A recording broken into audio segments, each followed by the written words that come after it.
Olá, primeiro ano, tudo bem? Vamos para mais uma aula.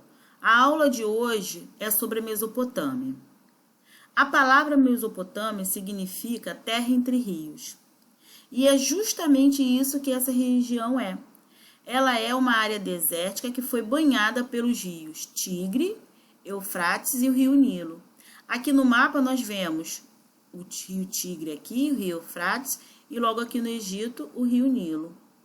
Foi devido a esse território fértil que essa região ela foi muito disputada durante a Antiguidade.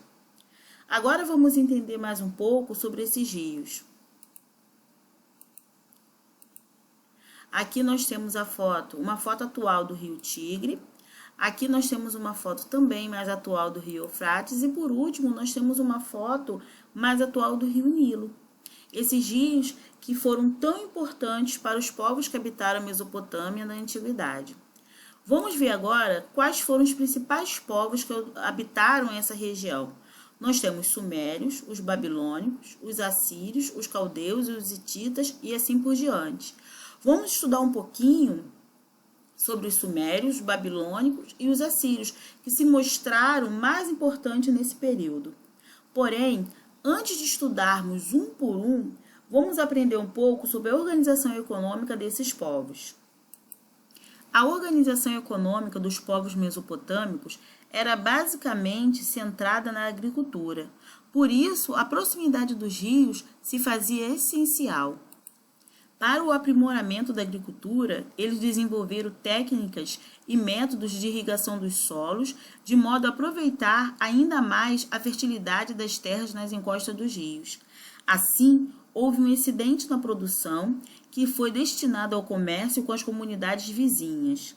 Além disso, o cultivo de cereais, principalmente do trigo, cevada, centeio e assim por diante, e também eles tinham o hábito da pecuária. Eles criavam alguns animais, principalmente animais que poderiam ser usados para a tração, para o arado e para o transporte.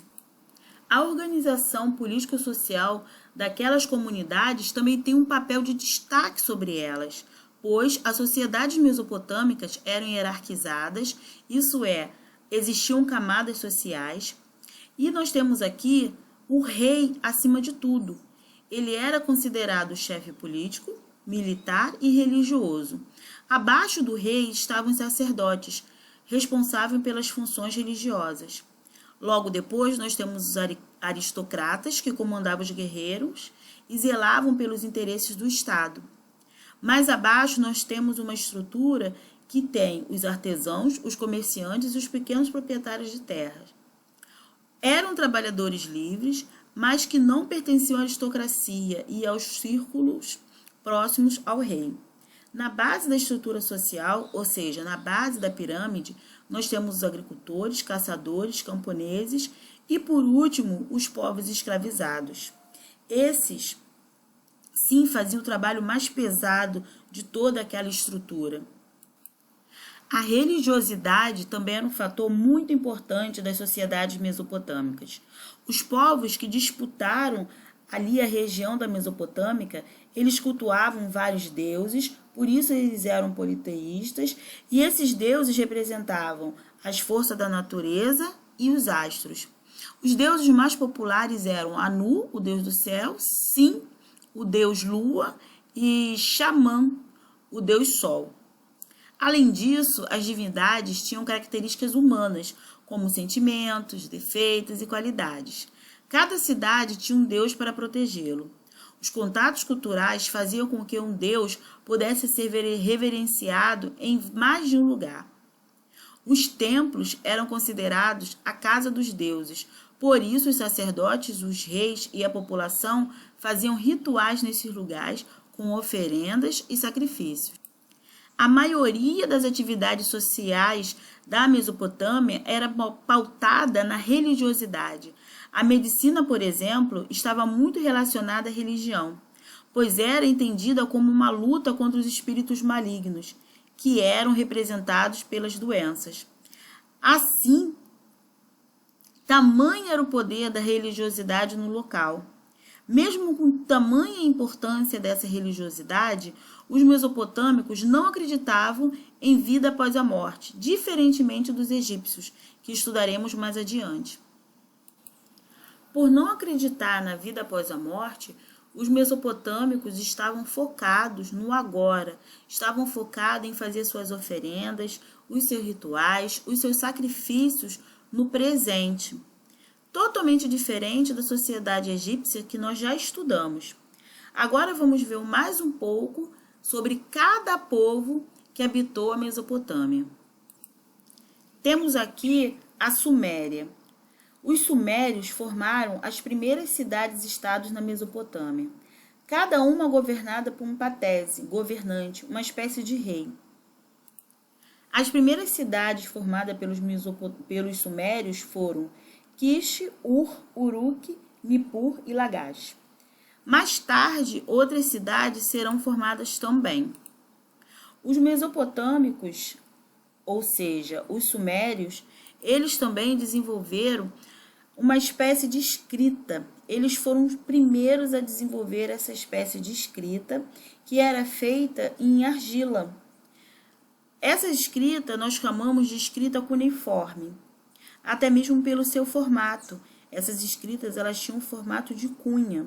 Aqui no vídeo nós temos um exemplo da escrita cuneiforme desenvolvida pelos sumérios, e aqui nós temos como se fosse uma tradução, uma codificação dessa escrita.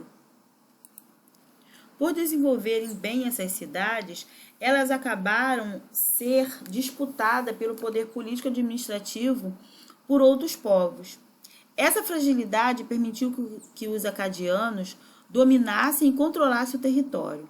Por volta de 2100 a.C., o domínio acadiano chegou ao fim. E, novamente, os sumérios se reestruturaram e restabeleceram o poder em algumas das suas cidades-estados.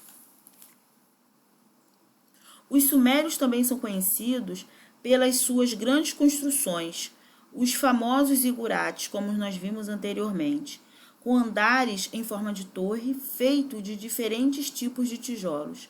Os zigurates serviam como santuário, observatório astronômico, armazém, celeiro e oficina local de encontro para a população. Muito bem, primeiro ano. Agora vamos aprender sobre os assírios. Os assírios, o período em que os assírios estiveram ali no poder na região da Mesopotâmica corresponde a 1200 a.C. e 612 a.C. A partir do século 7 a.C., sob o reinado de Assurbanipal, os assírios viveram seu apogeu. O império teve duas capitais, primeiro Assur e depois Nínive, às margens do rio Tigre. O poder militar, o poder bélico dos assírios e o desenvolvimento de técnicas de guerra, armas de fogo, armas de ferro, os cavalos de combate e o uso do cavalo, entre outros, são os fatores que ajudam a entender mais sobre esse povo, que conseguiu conquistar diversos territórios. Os assírios eram grandes guerreiros. As imagens produzidas por eles geralmente retratam leões sendo dominados ou então uma tática de guerra. Observe essa imagem aqui. Durante o governo de Assurbanipal, o Império Assírio atingiu uma grande área. No entanto, esse grande império não tinha estabilidade interna. Seus territórios eram constantemente pressionados. Os povos conquistados revoltavam-se e se recusavam a pagar os pesados tributos que os assírios lhe impunham. Consequentemente, o exército mercenário contratado pelos assírios não recebiam seus soldos. E os soldados acabavam voltando para o seu lugar de origem. Uma aliança entre os medos e os povos da Babilônia pôs fim ao domínio assírio. As cidades assírias foram totalmente destruídas. Então, primeiro ano, acabamos aqui com a explicação dos assírios. Agora vamos para uma explicação de mais um povo que habitou ali e disputou o território da Mesopotâmia. Os babilônicos. O Império Babilônico ele foi dividido em duas etapas. O primeiro Império Babilônico e o segundo Império Babilônico. O primeiro império babilônico, ele teve aí como um dos principais representantes o rei Hammurabi. Ele foi importante porque unificou a Mesopotâmia, desde a região da Síria até a Caldeia. Então, no primeiro império babilônico, a Babilônia foi a nova sede do poder. Hammurabi foi o responsável pela organização de um código de leis, conhecido como Código de Hammurabi. Também fez uma ampla reforma religiosa na região. Hammurabi também ficou conhecido na história como um dos primeiros legisladores. Ele se inspirou nas antigas leis feitas por Dundee, líder sumério-acadiano, para formular o primeiro código de leis que se tem notícia. Esse código estabelecia o princípio de talião, olho por olho e dente por dente. Os sucessores de Hammurabi lutaram contra vários povos asiáticos, como os cassitas e uritas. Em 1513 a.C., a Babilônia foi tomada pelos hititas, terminando assim o primeiro império babilônico. Aqui nós temos a imagem do rei Hammurabi e aqui ao centro nós temos uma imagem do Código de Hammurabi. Não podemos esquecer também da liderança de Nabucodonosor, que conseguiu uma certa autonomia, porém, após a sua morte, a Babilônia caiu sob o domínio assírio novamente. Chegamos agora no segundo império babilônico. Temos aqui a imagem desse lindo jardim suspenso da Babilônia. Bem, sob o comando do rei Nabopolassar, em 612 a.C., os caldeus destruíram Nínive, a capital dos assírios, e todo o seu império. Vamos lembrar que nós vimos que Nabucodonosor ele conseguiu manter a Babilônia até ela ser atingida mais uma vez pelos assírios. Então, depois do reinado dos assírios, que nós vimos anteriormente, o Império Babilônico vai voltar ao seu poderio, dando início aí ao Segundo Império. A cidade da Babilônia voltou a ser o centro político e administrativo da Mesopotâmia. Foram construídos vários palácios, templos, grandes muralhas e os jardins suspensos da Babilônia. Em 539 a.C., Ciro, rei dos persas, conquistou a Babilônia e deu início ao Império Persa no Oriente. Porém, gente, antes de nós falarmos da conquista de Ciro sobre a Babilônia, nós temos que lembrar do reinado de Nabucodonosor II. Durante o reinado dela, a Babilônia atingiu seu poder. A cidade foi remodelada e se construíram os famosos jardins suspensos, como eu já havia dito. Nessa época também houve a construção de imponentes zigurates, aquela construção que nós vimos que servia de templo, armazém e assim por diante. A política de Nabucodonosor II foi marcada pela expansão militar. A vitória sobre os povos do Egito e a ocupação de Jerusalém são exemplo desse expansionismo. Após a morte de Nabucodonosor II, iniciou-se uma decadência do Império Babilônico, os sacerdotes foram tomando cada vez mais poder, exercendo poder e autoridade e diminuindo a autoridade dos soberanos. E, finalmente, nós vamos ter o fim pela invasão persa de Ciro. Então, primeiro ano, nós vimos aqui um pouco, aliás, vimos bastante sobre os povos que habitaram a Babilônia, sobre os povos que habitaram a região que nós conhecemos como a Mesopotâmia. Então, a região que nós conhecemos como Mesopotâmia, ela foi palco de diversas disputas, diversas rivalidades.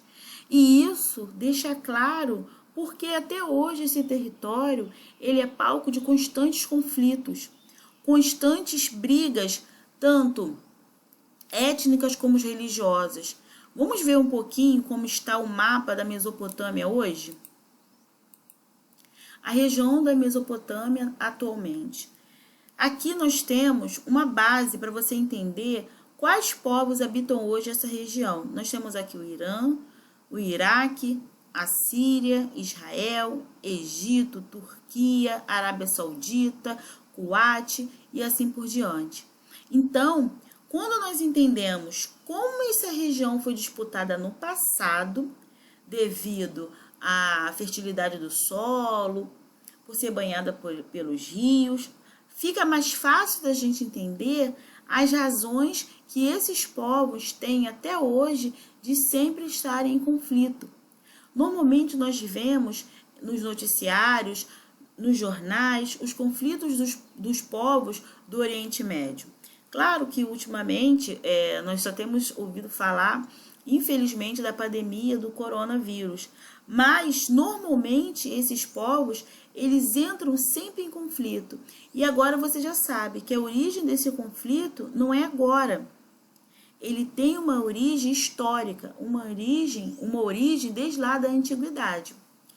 Bem, primeiro ano, acabamos aqui a aula sobre a Mesopotâmia. Fiquem com Deus e até a próxima.